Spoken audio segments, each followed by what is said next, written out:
This is the map of your North America, with Mexico, the United States, and Canada. We don't really care about Greenland, too green for our taste. But that's not the case for our reality. As you can see, our map of the superior North American continent is quite different. Curious to know why? The four of us, Shreyansh, Shrujin, Dhvani, and Satvik, are from an alternate historical timeline where things end up quite different. Join us as we show you how.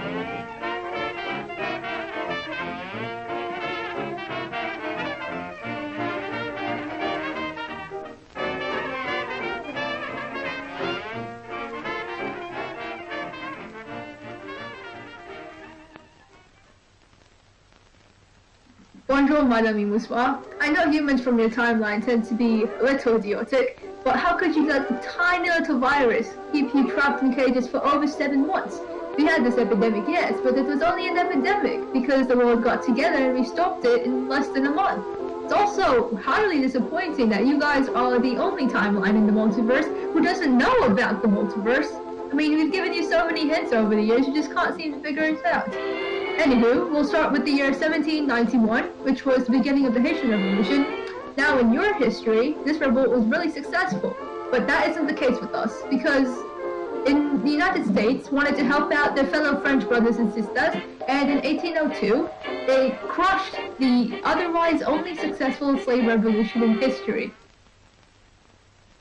Wow, it's very nice.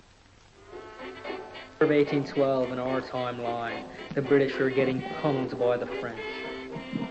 Because of this, Parliament ordered the withdrawal of all British troops from the Americas so they could be sent for the war effort in Europe against Napoleon. It was a grave mistake though. By the time all the British troops had been extracted, Canada was weak and defenseless. President James Monroe was probably rolling on the floor with tears of joy when he heard of this. Encouraged by the Warhawks in Congress, he and Winfield Scott successfully invaded Canada in the War of 1812. The towns of Quebec, Montreal, York, and finally Ottawa fell in a swoop. The few thousand redcoats who remained in Canada evacuated the Crown Colony. It was a decisive victory for the Americans.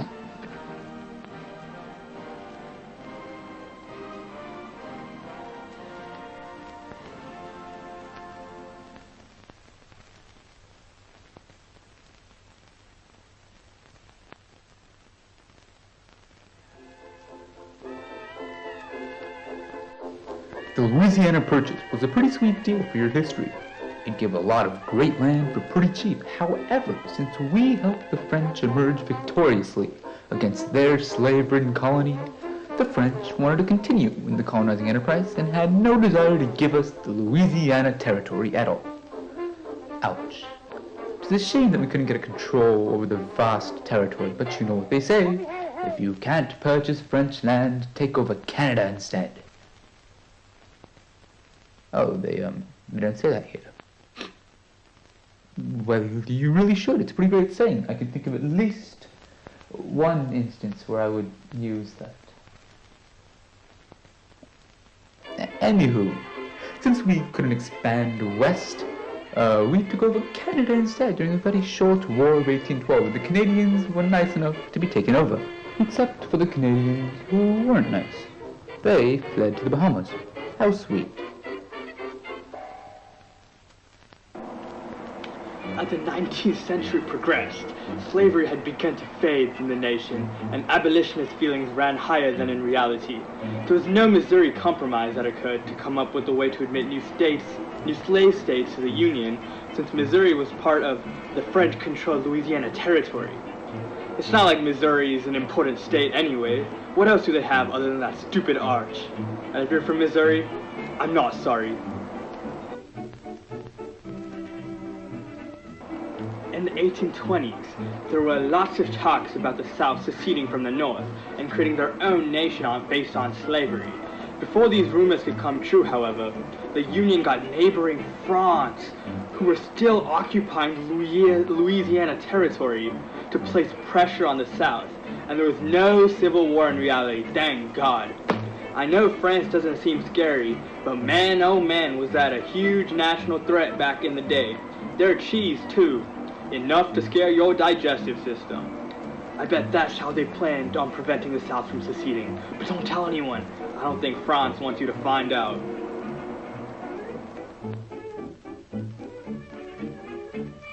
After the British defeat during the War of 1812, the Loyalists in Canada found themselves stuck between a rock and a hard place. Many were hoping to stay part of Great Britain, but obviously that was impossible because the Americans had annexed Canada. But here is something really interesting. Under the nose of President Monroe, the British secretly transported their most loyal Canadian citizens, not back to Europe though. Instead, they moved these colonists to the other end of North America, to their loosely held Oregon Territory.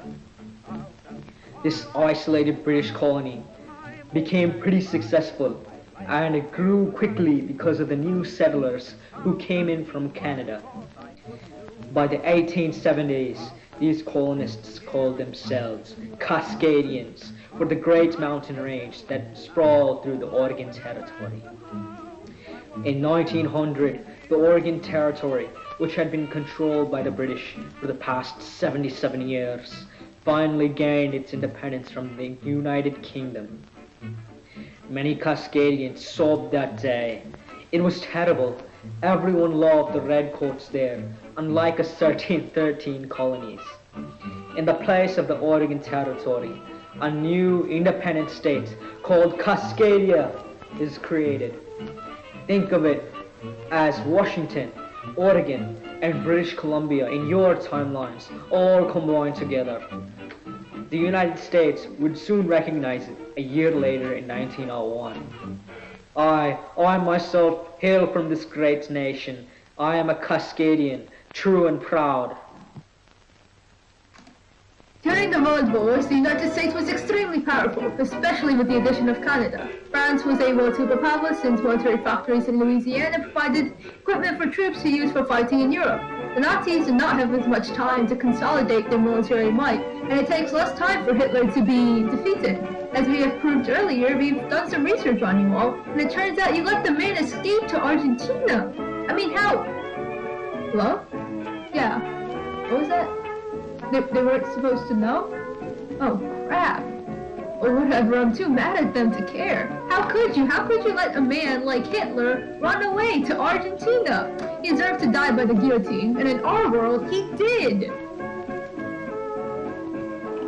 In the present, this new and improved United States of America will be thriving with the control of Canada, as it allowed us to tap into the economies of lumber, crude oil, gold, wheat, and aluminum. But even more importantly, we are able to overcome China and monopolize world trade. The government opens up a Northwest Passage and capitalizes on Arctic Ocean trade. Money, money, money. I know that you guys are pretty well off in America, but in our alternate timeline, life is way better. For example, Nipsey and Kobe are still alive, and so is Mac Miller. To this day, France and the United States share the same close bond present since the Haitian Revolution, while Britain is lost in the long history of textbooks. Thank God for that. Screw you, Britain.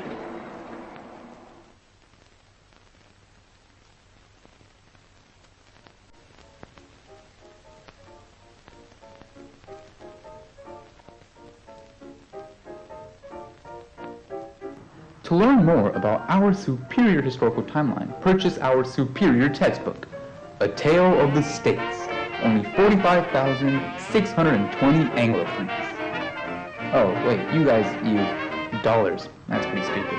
I don't know what that is, but let's say $2,000. We are poor historians and need your money. Thank you.